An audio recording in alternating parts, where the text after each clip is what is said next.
Lockdown से पहले गीता के घर का नजारा कुछ ऐसा था कि रोहन ऑफिस जाता था और शिविन स्कूल। जिनके घर से जाने के बाद गीता काम खत्म करके बाकी समय आराम करती थी। लेकिन लॉकडाउन के बाद ऑफिस और स्कूल घर में ही खुल गए और इससे गीता का हाल वो तो आपको देखने में ही मजा आएगा। शिविन, ओ शिविन, महाराज उठने के लिए क्या 21 तोपों की सलामी लेंगे? अरे बिस्तर से बाहर निकल, ऑनलाइन क्लास स्टार्ट होने वाली है। अरे तुम भी हद करती हो, स्पीकर की तरह चिल्लाने की क्या जरूरत है? दिख नहीं रहा मेरी कॉन्फ्रेंस चल रही है। अब कैमरा और स्पीकर ऑन कर रहा हूं, मुझे कोई शोर नहीं चाहिए।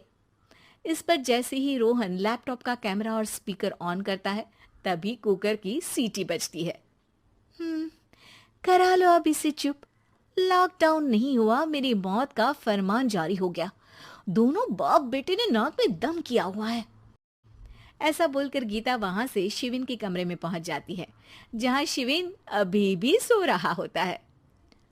ओ आलसी, अब अगर 5 मिनट में नहीं उठाना तो आज तेरा गेम और यूट्यूब कैंसिल।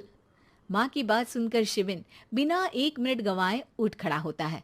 उठ गया, अभी नहाकर भी आता हूँ। ये नाटक कहीं और, मुंह पर गीला कपड़ा मार और पढ़ने बैठ। शिविन की ऑनलाइन क्लास स्टार्ट हो जाती है, जिस पर गीता उसे वहां बिठाकर रसोई में चली जाती है। थोड़ी देर में उसे कमरे से कुछ आवाज सुनाई देती है, जिसे सुनकर वो कमरे में वापस आती है। हाय राम, तुझे क्लास अटेंड करने के लिए बोला था, कैमरा ऑफ करके बिस्तर पर नाचने के लिए नहीं बोला था। मम्मी मुझे कुछ समझ नहीं आ रहा, आप बाद में पढ़ा देना ना, वैसे भी अटेंडेंस तो लगी गई है। हाँ हाँ बेटा, जरूर बन जा। तू अभी से हम सबका बाप बन जा। अरे नहीं मतलब कहाँ से लाते हो इतना दिमाग, और पढ़ाई करते हुए ये चला कहाँ जाता है? नाइस क्वेश्चन, दिमाग से पूछकर बता दूंगा। शिविन की बातों से परेशान होकर गीता उसे मारने के लिए जैसे ही आगे बढ़ती है, तभी वो कमरे से बाहर भाग जाता है।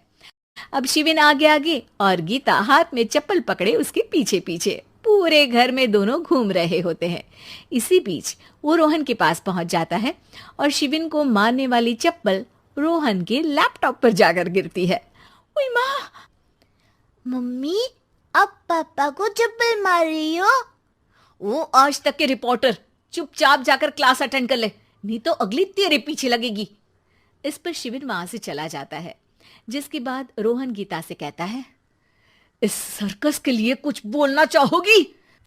अरे क्या करूं, जब से तुम दोनों घर में रहने लगे हो, घर अपने आप ही सर्कस बन गया है और मैं तुम्हारी नौकर। कभी बेटी को संभालो तो कभी बाप के नखरे उठाओ। इन्हीं सब उथल पुथल में दिन बीतते रहते हैं, जिसमें हर रोज घर के अंदर कुछ नया सियप्पा खड़ा मिलता है, जो ज्यादातर शिविन और रोहन की ऑनलाइन स्कूल और ऑफिस से रिलेटेड ही होता है। एक सुबह, शिविन चलो उठ, आज की क्लास जल्दी है। कैमरा ऑफ करके आप अटेंड कर लो। अरे ऐसे छित्तर पड़ेंगे, दादी नानी सब एक साथ याद आ जाएंगी। गीता की लाख मशक्कतों के बाद क्लास तो खत्म हो जाती है, लेकिन उसके बाद शिविन फोन इस्तेमाल करते हुए इंस्टाग्राम रील बनाने लगता है। रसोड़े में कौन था? तुम थी, मैं थी, कौन था? कौन था? हाँ, मैं गरीब हूँ, मैं गरीब हूँ। अरे ओ गरीब के बेटे, आजा, मैं बनाती हूँ तुझे गरीब। मैं बताती हूँ रसोड़े में कौन था। पढ़ाई करने बोलो तो इनकी माँ मर जाती है, और ये पागलपंतियां जितनी मर्जी करा लो। गीता शिविन को डांट रही होती है, तभी रोहन बीच में बोल पड़ता है। अरे बच्चा ही तो है, इतना गुस्सा क्यों कर रही हो? बेटे का साथ देने की इसी एक कोशिश में अब शिविन के साथ साथ रोहन भी गीता के गुस्से की सूली पर चढ़ जाता है। अगर बेटे पर इतना ही प्यार आ रहा है तो इसे क्लास अटेंड क्यों नहीं कराते, इसका होमवर्क क्यों नहीं कराते? उस समय तो बहुत जल्दी मीटिंग आ जाती है, वो काम मैं करूं और यहाँ इस बेफिजुली की चीज में तरफदारी करके बन जाओ महान।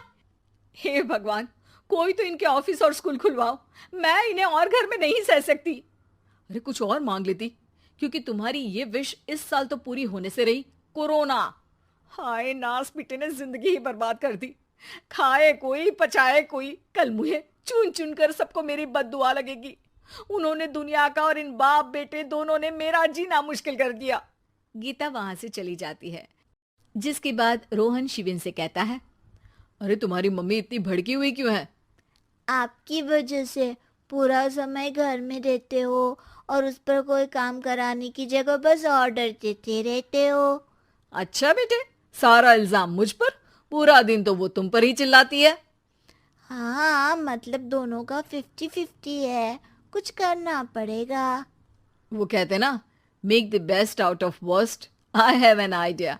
वैसे तुम्हारी माँ सही कहती है, बहुत जुबान चलाने लगे हो, कम बोला करो।